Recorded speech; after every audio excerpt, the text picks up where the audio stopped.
Welcome to the Genius Factory. Enjoy the video. You start by confirming ports on your PC and monitors so you buy the right cables or adapters. This avoids slow trial and error.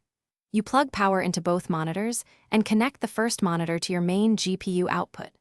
Once done, connect the second monitor using the next available port or an adapter. Make sure cable latches click. You then boot the computer and watch for signal on each monitor while keeping cables untangled for quick swaps. You now open your operating system display settings to detect both screens and choose extended display mode so you get more desktop space.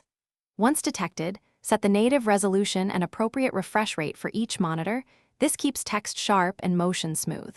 Then drag the monitor icons to match their physical placement so the cursor moves naturally between them. Make sure scaling is reasonable.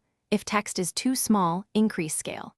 Finally, set the primary display for you. Finish by calibrating color and brightness so both monitors look consistent. This reduces eye strain and helps visual work. Once calibrated, test common workflows like dragging multiple windows, running video, and gaming to confirm smooth performance. Make sure ergonomics are right. Adjust height and tilt to align centers. If something goes wrong, first switch inputs, reset cables, and update GPU drivers. If you still have no signal, try the monitor on another PC as the key troubleshooting step. Thanks for watching. If you found this helpful, don't forget to like and subscribe.